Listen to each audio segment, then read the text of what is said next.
Welcome back, ladies and gentlemen, to another video. And today we got what my team should do. What my favorite team should do. Okay, hold up. Welcome back, ladies and gentlemen, to another video. Hope you're all having a wonderful day. Today we're going to be going over what my favorite team in the NFL should do. And y'all don't know my favorite team because I haven't talked about them that much. And leave your guess in the comment, man. Who you think my favorite team is? And I'll reveal it right now. 3, 2, 1. Alright, Capped. I lied. 1. It's the Jacksonville Jaguars. I like the Jags. I've been a fan since they drafted Jalen Ramsey. Little story about me. My whole family, they're all Eagle fans. They really are. All of them are Eagles fans. We have probably like one Niner fan, one Cowboy fan. Oh, we have one Ravens fan, one Bears fan, one Bengals fan, one Titans fan, one Rams fan, one Browns fan. That's weird. Nah, just kidding. No, majority of them are all Eagles fans. And yeah, I'm a Jags fan. I became a Jags fan when they drafted Jalen Ramsey. I really loved Jalen Ramsey's game. I watched a lot of his tape back then. Really, modeled my stuff of him. Obviously, I had other people that I watched, but Jalen Ramsey, from like the modern day era, like someone that was playing that time, it was Jalen Ramsey for me.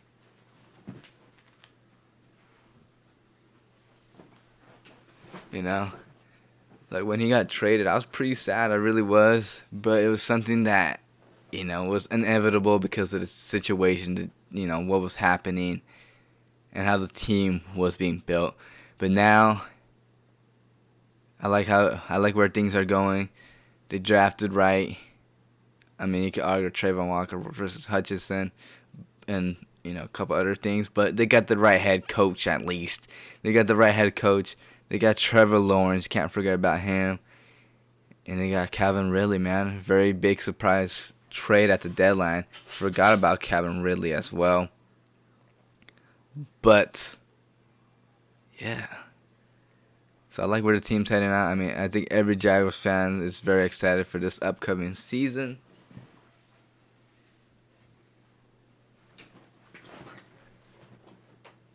And I can't wait. I can't wait for this season. Can't wait for the draft. It's been a while since the Jaguars have, selected in the 20th. Last time was the Rams picks, and when they were in the playoffs, and that was 2017 or something like that. So we'll go over what I want them to do, who I think they should select. All right, for the first round, we got options, bro. We really do. Darnell Wright from Tennessee. He's getting a lot of talk right now. If he does fall to the Jaguars, he's a very good tackle. It'll be hard not to pick him, dude. It really would. Especially with Walker Little's contract. He only has 1 year left. He's had okay snaps, and then he's had bad snaps, and then he has good snaps, But he hasn't had many snaps. That's the thing. He's only played a couple of games, and he's kind of playing out of position as well. He's playing right tackle. He's naturally a left tackle. He's played left tackle his whole career, so I can understand why he's having a little trouble. But right, if he's there, it'd be hard for him to pass. And then Michael Mayer and Kincaid will be big for the Jaguars, the tight end position. Evan Ingram, we have not had a long-term deal, and I'm gonna be honest, man. As a Jags fan, I don't want Evan Ingram. I don't want Evan Ingram anymore. I liked what he did what's that 1 year deal, that prove it year deal. I mean, I'll keep him if he takes like a friendly deal, like a 2 year contract that's team friendly. But he's probably gonna ask for money that's just outrageous. But Michael Mayer, he's a legit tight end. He could block, very smart. He can sneak out and get those easy catches and make big plays out of them. And then Kincaid, bro. Again, my comparison for him, and I felt like it was spot on, was Zach Ertz. He moves like Zach Ertz, but he's faster than Zach Ertz. But he has the same style, and he also has that Jason Kelce. Wait, Jason Kelce? Travis Kelce style to him, you know? He's very smart of how to get open. He finds that open gap in the zone, and he makes the defense pay. And then Brian from Clemson, bro. The defense needs that interior pressure. They really do. They could move Trayvon Walker, like, not necessarily like to the D tackle or whatever, but they can move him on some plays. He did that in Georgia. He played on the D line. They can move him there, but he's not, gonna play there every snap. He could just put him there to blitz and stuff like that. But they need that inside pressure. I think Brian could get that, and he played with Trevor Lawrence as well.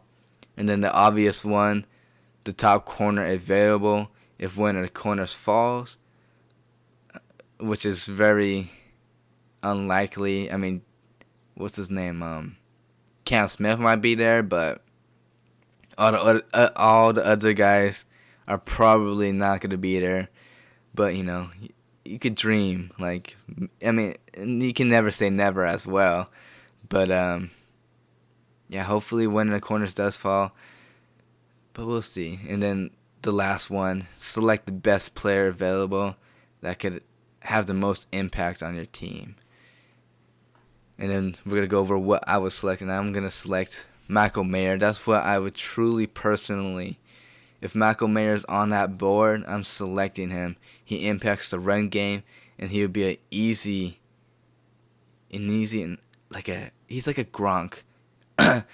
Like Gronk, what people forget about Gronk is that he just gets open, bro. Like, he finds a way over the top, gets open, makes the catch, and gets a hard yard after the catch, And I think Trevor Lawrence and Michael Mayer could do the same thing that Tom Brady and Gronk could do, or did. And I think they could do the same thing with Trevor Lawrence and Michael Mayer. And this is my whole draft right here. I was going to break it down with like second round, third round, fourth round, fifth round, and all that stuff. I was like, nah, I'm just going to put it right here. Just like that. And it was tough because like all this stuff is kind of like a dream. Like, this is what I wish would happen. Most likely won't happen. It's very tough. It's very tough. Like, I was going through this stuff. I was like, man, I don't know, man. It's very tough. It really is. But first round pick, if Malcolm Mayer's on the board, I'm taking him. Then DJ Turner in the second round. And have him trading back into the second round, late second round. Probably won't happen. Honestly, won't recommend it. But I have him trading back in the second round for Isaiah Foskey. I say his name weird. I don't know why. But he's from Notre Dame. He's one of my guys. Big time playmaker. He's a guy that he needs to be on the field every single down. So if they do draft him, that means Josh Allen's probably not gonna be here next season because he's legit at every down linebacker. He could cover. He could play middle linebacker. He could come off the edge. That dude's very athletic. He could come off the edge as well. And then for third round, I really hope that they do get Dexter because they do need the interior pressure. He is taller. He has the length. Does have extreme power. I think he'll be very huge if they do select Dexter. I really want him. But he would have to be in the third round. They probably would have to trade up for him in the third round. What I'm thinking is that they get 2 third-round picks instead of 2 second-round picks. But I put second round because, Isaiah's not going to be there in the third round. Let's be real. But at the end of the day, I hope they get 2 third-round picks to select players with. So Dexter from Florida, inside pressure right there. And then Andrew from USC. This guy tore his ACL, I believe. He participated at the combat in a way. He did like 41 bench press. Was a torn ACL still. The man's barely recovering from it, and he did 41, which to me is hell of and very impressive, man. That guy is literally doing all arms, bro, essentially. He's not using any legs because that thing is, his thing's gone. And for the 5th round pick, I got Rashad Torrance. I like this guy. I like his style, and I think that Jags for sure need that. But I'm not going to cap. I have a guy next year's draft that I hope the Jaguars pick, so I wouldn't mind if they pass on him. But he is a good selection in the 5th, He's very aggressive player. He's very good in zone as well. I think he'll be phenomenal on the Jags defense. But I like a guy next year's draft, so I wouldn't mind if they pass on him. But he's very good. In the 6th round, I have him going running back. You're probably like, what, a running back? But because I was looking for him, I was like, man, I want a guy that's gonna bulldoze people, But then I saw this guy, Arizona State, because I remember watching tape. Not necessarily watching tape. I remember watching Arizona State play a couple times, and I was like, Arizona State, bro, don't they have a good running back? And they do. X-Valade, bro. This guy's legit, man. He's legit. Trust me when I say he is legit. He's probably going to be the biggest surprise in this year's draft. And I'm not capping. I remember watching Arizona State and saying, oh, damn, they have a legit running back.